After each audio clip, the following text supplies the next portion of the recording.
whole week, so that's good. And then from Western Africa, okay, I also see we have our IFC Green Building Lead for Nigeria, so that's awesome. Hi, Timmy. And then how many are from Northern Africa? Okay, so we all need to go that side and have a bit of a hospitality summit that side, but that's great. And then I have left Central, so Francophone Africa. Is anyone here from Francophone? One person. Where are you from? Oh, okay, but you're Cameroonian, but you're living in Kenya. Bonjour, nice to see you. Okay, so we have quite a nice, diverse room, and I think hopefully we'll be able to set the context. This is the East Africa Property Investment Summit, so we will specifically look into East Africa. So just to introduce the panel will come up after we do a quick presentation and a case study to put it into perspective. But on the panel today, we have Amrish Shah, who is the founder of Urban Green Consultants. We have Kim Ermler, who's the Senior Global Director Development of Mantis. And then we have Shamil Manek, who is the Director of 4 Points by Sheraton, Kenya, and Uganda.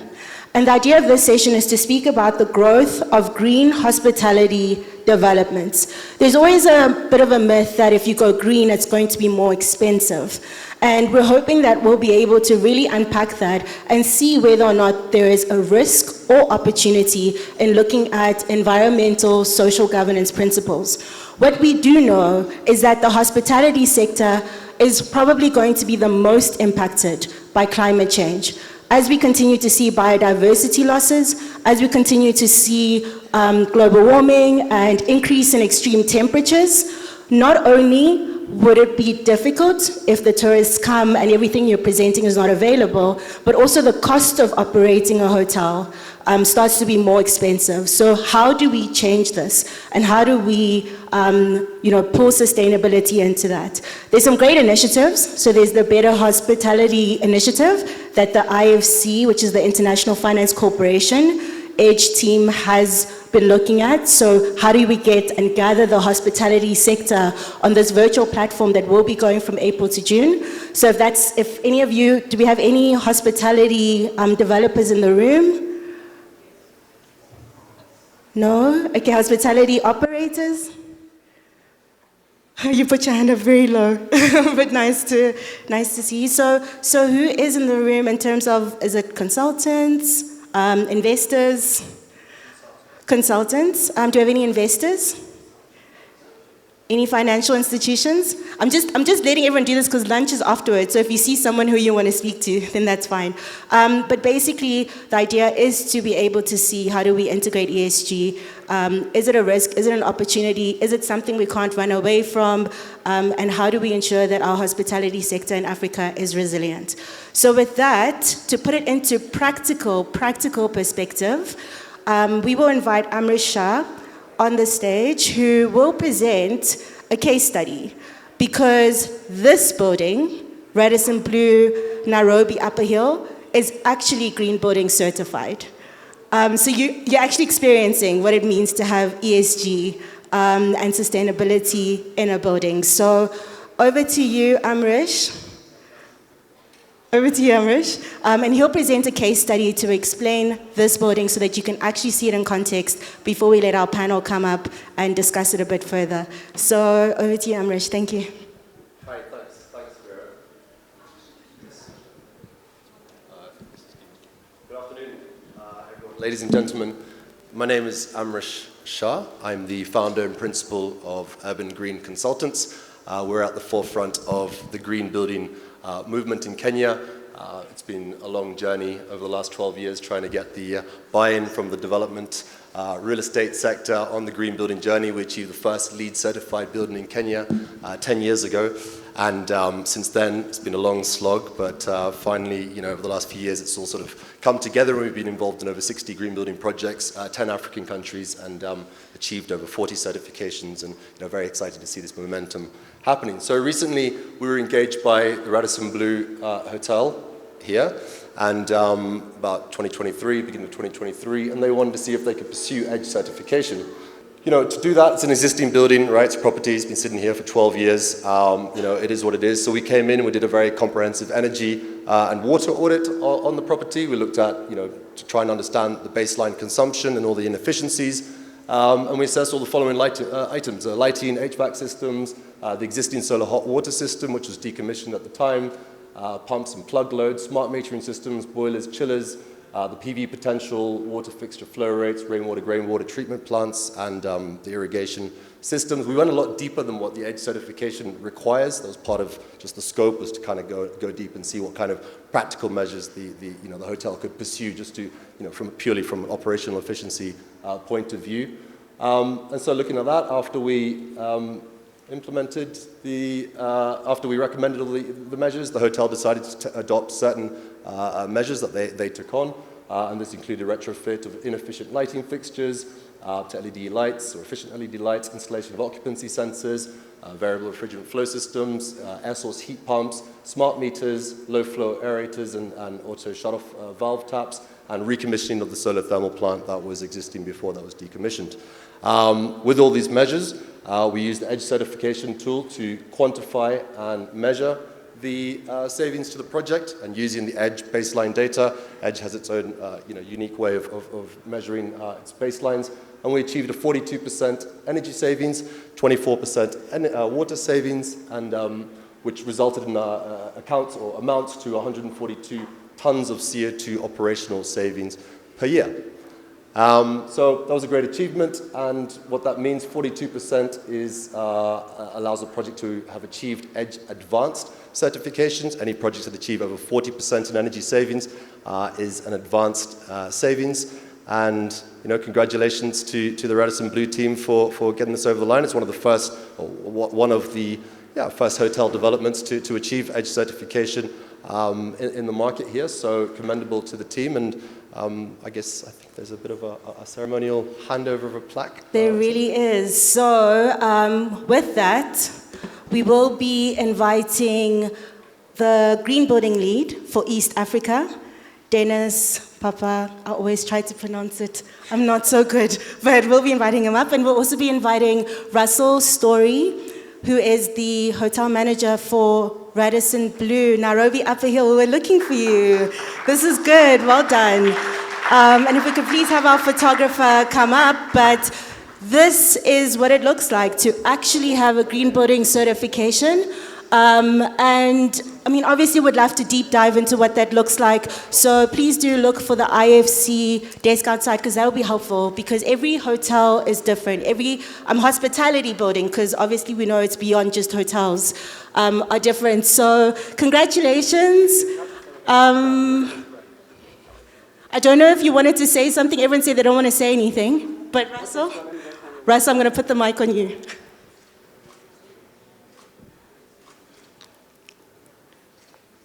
Guys, we love this moment. When it's just photography, everyone's quiet. Awesome. Dennis, Russell, I don't know if you have any words that you would like to say. We're putting you on the spot. Okay, so I think Amrish explained how Radisson got their certificate. And if you are listening, you realize it wasn't as difficult as most of you would think getting a green building certification is. Maybe I want to hear from Russell himself, and then Iwan, if that's the feeling they got. This is the second hotel in Nairobi to be EDGE certified, but it's the first EDGE Advanced hotel in Nairobi. So it's really not just Nairobi in Kenya. So it is a big deal for us, and we are happy to see a lot of hospitality projects going this route. It's actually the way to go. It's the only way to go for now. All right, thanks. So yeah, I think the most important thing was the team identified the areas within the hotel where we needed to make savings, and I think they did a fantastic job in doing the assessment with you guys, and I think the savings that we've seen have been quite remarkable for us here in Kenya. I don't think anybody else has seen the savings we have. I know our electric we saw from around 17,000 kilowatts a day down to something around the 8,000 that we use at the moment. So the reduction was huge in electric. We've seen the same in water, in gas, as well as diesel. So I think we've seen that saving through the team that we have at the hotel, but I think you identified many areas for us to have a look and focus at, and which we did. So we've seen that saving, and it's flowing through to the owner's profitability, which is always important for, I think, everybody here, right? So I think that's been one of the things we've seen really well. Great to hear. So hand over to Very. So, we wanted to have this moment so that you can see and experience what it looks like when we do talk about ESG. And so it's my absolute honor and privilege to invite the panel up on the stage. And the whole idea of the panel is really to unpack it a bit more. We'll be looking at it from the perspective of development, looking at it from the perspective of, can you actually access capital if you go for the tool that was developed by the International Finance Corporation? I know we use a lot of acronyms, but EDGE means efficiency in design. And I think it's really about, it's a free tool, and it's really about understanding, like, can we actually access capital? So I'm inviting Amrish up to the stage again, just so that he can explain it a bit more as well when we get there. I'll be inviting Kim Ermler. You can come up to the stage. And then Shamil, I think you're sitting this side. You can come up to the stage. If we could please give them a round of applause as they come onto the stage, and we'll get started.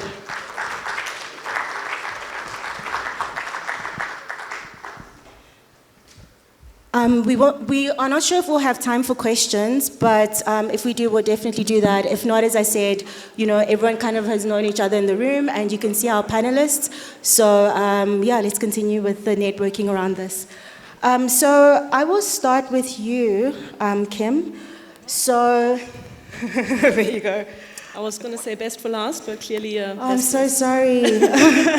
we'll start with the best, for first. Okay, so we're just going in the order, really, of the life cycle of what it looks like for hospitality. So we're starting with Kim. So from your experience regionally as a development and onboarding director of the core brands across sub-Saharan Africa, have you experienced a measurable need for developments in the hospitality sector to consider ESG and sustainability?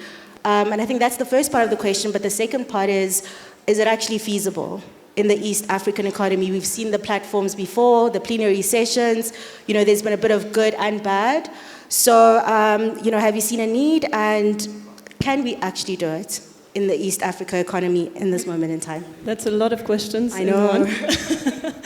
But first of all, I think we can all agree that there's definitely a need for ESG and sustainability in East Africa and globally. I think a lot of the panels today, next door and here, are talking about green and ESG sustainability criteria. So there's certainly a need. And as you alluded to earlier, as you started out, yes, the cost of implementation of ESG and sustainability measures is oftentimes one of the things that people get scared of, or investors are scared of.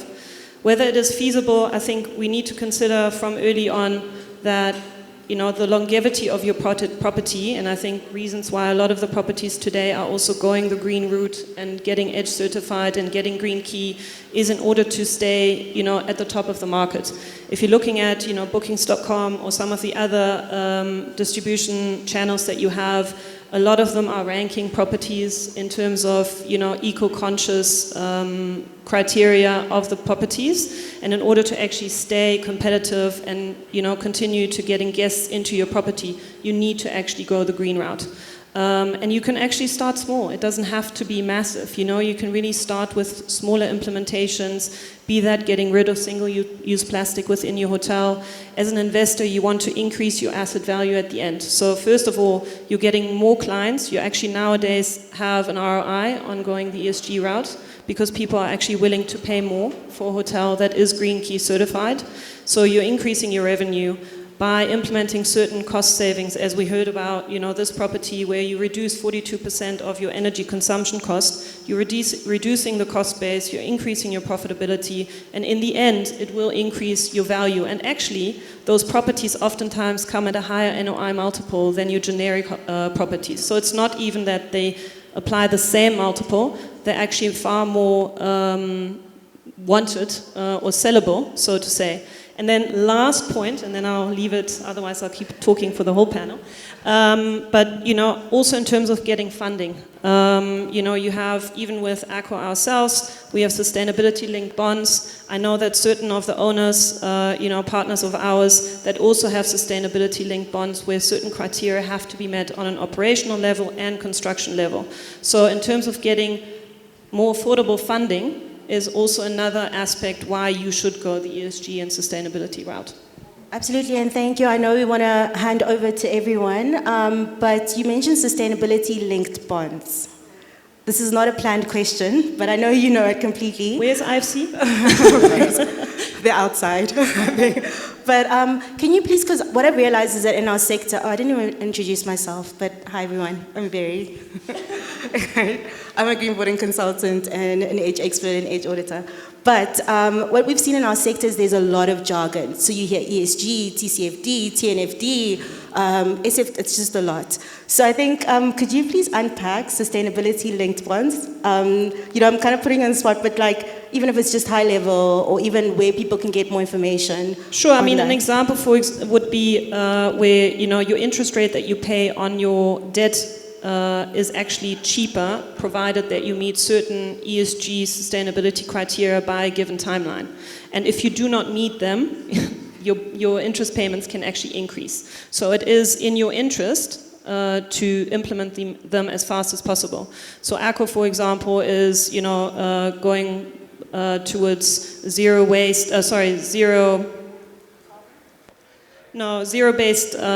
targets in terms of, when it comes to plastics, etc., by certain timelines, and that gets measured. And I know, for example, the likes of IFC, when they lend to individual investors to invest in properties, acquire properties, they also have, let's say, quarterly measures that they measure in terms of what have you done in terms of training, where's women in leadership, are you implementing a waste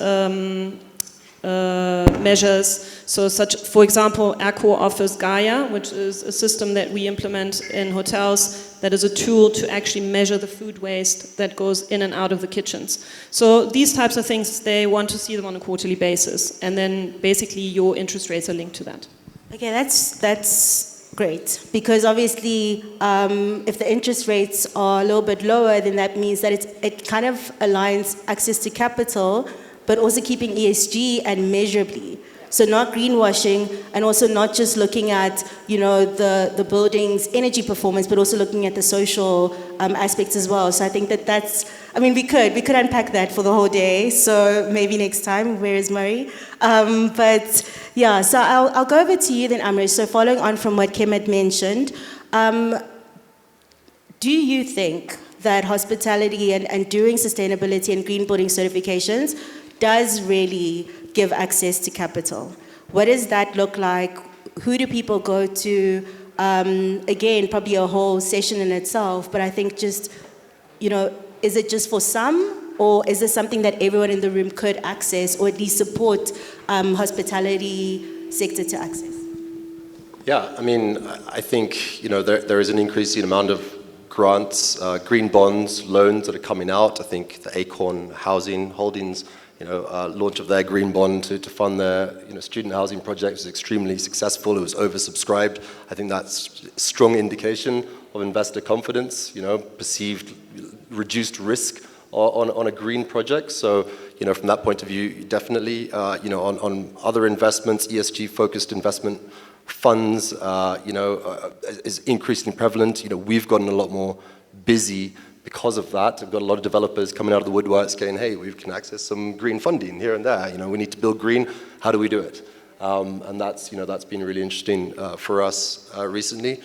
And so, yeah, on that side, I think, that there's a lot available. And, the IFCs of the world are developing local, financial products, the local financial institutions and things. So, I think a lot of them, the ABSAs, the DTBs, the co-ops, standard chartered, I think they have a lot of green products. I think Equity had one, but I remember, kind of no one really knew how to deploy it, where to use it. So I think there's just also no education awareness thing as well.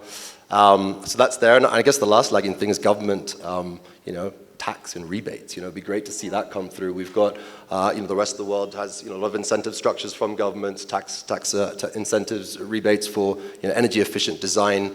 And we just don't have that here. We've been working, for many years with the Green Building Society. I was on the board for many years, doing a lot of work trying to get government, buy-in, soft incentives they could do as well. Just very difficult. But that obviously reduces the capital cost of a project significantly and would be, hugely beneficial. So hopefully that catches up as well soon. And I think you had mentioned, the banks are offering these green building finances. Would someone go to the banks first? So where do they actually go? Do they just go to an ABSA and say, I want a green, green financing? So, that's probably a question for the developers. We've got a few developers in the room. Where do they go?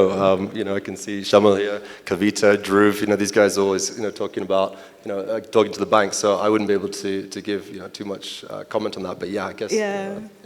And I think Amrish did mention a Green Building Council. Just to really get a sense of that, how many of you have heard of the Green Building Councils? Okay. So effectively, a Green Building Council specifically looks at advocacy and certifications and just making sure that there's an uptake of green buildings. Across Africa, we've got 14 Green Building Councils, and Kenya does have one. He's about to clap. I just wanted to say Cameroon has one too. But yeah, so Kenya has one. If you ever do need information about that, it's on the World Green Building Council website. But if one doesn't know where to start, I think going to a Green Building Council would be a great, place to start. And I know that IFC works very closely with the Green Building Councils as well. So hopefully that helps. And yeah, so it's okay. Sorry, just one more thing to add on the financing side that I forgot. We have a developer here. We did another hotel project for it was an existing property, and they got refinancing on the loan for building it to an EDGE standard. So that's just an example of something that's happened here. That's awesome. So Kim spoke about sustainability-linked bonds. You've just spoken about refinancing. I think this kind of will segue into you, Shamil. So you have been an owner, developer, and you work in operations. With the work that you are doing with 4 Points by Sheraton. Once the ESG and sustainability has been considered in development, now the sustainability risks lie on the operator. So I think the question is, from the work that you've done from a risk analysis perspective, are you finding that there is a green hospitality, like a demand for that from operators as well now? So obviously you can design a building to be sustainable, but is it going to operate sustainably? So are you finding that? And I think I'm asking so many questions, but I'm trying to pack everything in. And then what do you foresee as upcoming trends of green hospitality once the development is in operation? Because it's always the facilities manager who's the last person to find out anything, or the operations manager. So I think, what does that look like? So I thought the hardest question was the green financing, but I see you saved that for me. Well, look, once you've got all of this, it goes to the operator, So we're commercial and hotel developers. We've been building, and now we work all the way from land acquisition all the way to the guests through the doors, and then on the way forward running the hotels. And you'll find there's a lot of talk about green and a bit of this greenwashing that you hear, but it's really hard to implement on the ground.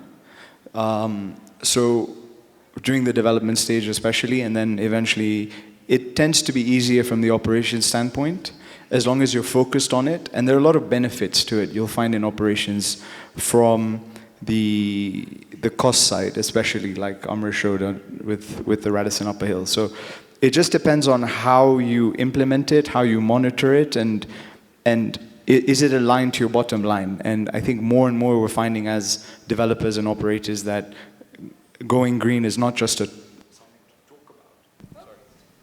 something to talk about, but actually something to implement and do, and then it does work in your from the operations side.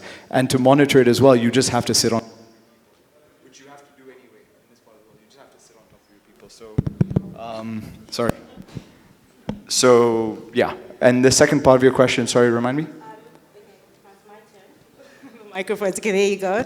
I think the second part of the question is just, what do you foresee as the upcoming trends? So of on the green trend hospitality? side, there's a lot. And I think you heard from Mark Dunford earlier that Kenya is a very at the forefront entrepreneurial spirit culturally. So he gave the example of what happened with the landlines. We essentially skipped that generation. And I think with hospitality, you'll be finding that, and it's happened to a certain extent, especially in the national parks. You're going to start seeing it, I'm sure, along the coasts at some point.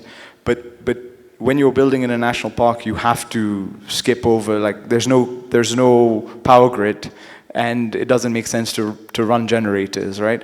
So you will find that there is a lot of that happening, and then like Amrish and Kim said, hopefully the financing then actually follows through on that, on implementing that. Awesome, thank you. And it's 1 o'clock, so that means we will not have time for questions. But we do hope that this is a bit of a catalyst to really look at the growth of green hospitality development. But because I don't see the organizer, I want to sneak one last closing question to everyone, and we'll ask the exact same question to everyone on the panel, and we'll close with that. So I think the question is, as thought leaders regionally in hospitality, and I know we just scratched the surface, but I really do hope that you guys will spend time with them. They're absolute thought leaders in hospitality across Africa. Do you foresee an upturn or downturn then in the growth of green hospitality? And how should African property investors and developers be positioning themselves for this? So again, difficult one, but we'll start with you, Kim. Yeah. I mean, obviously, I'm going to say yes, there is going to be an upturn. I think we discussed this right from the beginning. If you want to safeguard your revenues going forward and, protect the value of your property, you have to implement ESG. But I also want to just remind everyone that ESG doesn't just, and I know we're talking to, the built environment professionals here, but ESG doesn't just stand for materials used in building properties. You also need to consider the communities that you not only have within your hotel, but surrounding your hotel, and how you engage with them. And secondly, also, what I find oftentimes is, just educating guests, but also your staff and the community surrounding you, what the value is of ESG to them. Because that is something that we oftentimes struggle with within the hotels, that the staff actually have a lack of wanting to implement these ESG criteria because I think they just don't necessarily understand and connect with it. So we need to do better when it comes to that.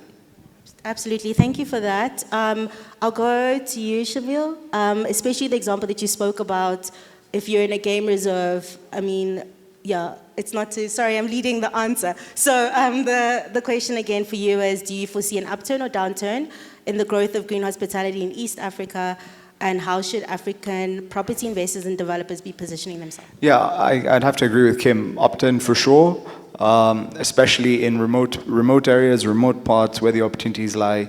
And especially once you leave the developed market of Kenya, you go to Uganda, you go to the likes of DRC and places like that, where the power grids tend to be a challenge. You find a lot of opportunity in sort of going green with your developments and your operations, especially. Awesome, thank you very much for that, Shamil. And Amrish, same question. So upturn, downturn, and how should African property investors be positioning? Yeah, by nature of my business, I'm naturally optimistic, but I think there is a very clear business case for building green. We've talked about things like energy and water operational stuff. There's a lot of aspects around, if you're in the early design stage of projects, then you can inform so much of the design very early on. The bulk of our work, 78% of our work is design stage of projects, right? Maybe 20% is existing projects, and we can influence so much more of, the geometry, the formation, the building physics to, get you on the front foot very early on, so it doesn't become, a costly retrofit exercise. And that's, that's there. So, my last point I was going to make, and I had something that came up, and now I can't remember. But you know, I think you know these certification tools like Edge are great. You know, but you can go much deeper. There's so much more around health and wellness and food sizing and food management. And you know, it's a constant sort of you know journey through to get you know better and better. And I think you know yeah, the business case is there. People are more ESG sort of conscious now, and it's kind of you know we have to do it, but it helps that the business case is there. So I only see one way this going. Okay, that's a bit of a biased panel, but also you have actually spoken about sustainability-linked bonds, refinancing. If you're in a remote area, how are you going to operate your hotel? So I think measurably, you know, there is an upturn, measurably. And I think the question really is also just for everyone in the room to think through that in terms of, you know, do you see an upturn and downturn or downturn in the growth of green hospitality? And really asking yourself, where do you sit on that spectrum? At the end of the day, ESG could effectively be seen as a risk mitigation tool as well, because when environmental, social, or governance aspects start to affect your hospitality asset, then that does start to risk the profitability that you would have. And I think, you know, in terms of how can African property investors and developers be positioning themselves, there is the Better Hospitality Initiative that has been started by the United Nations Global Compact. And the next event will be on the 14th of May. So I think the IFC team has more information on this. But the idea is really to look at, you know, what is the peer-to-peer learning? This is just 40 minutes. But there are hotels across the continent. You're in one right now.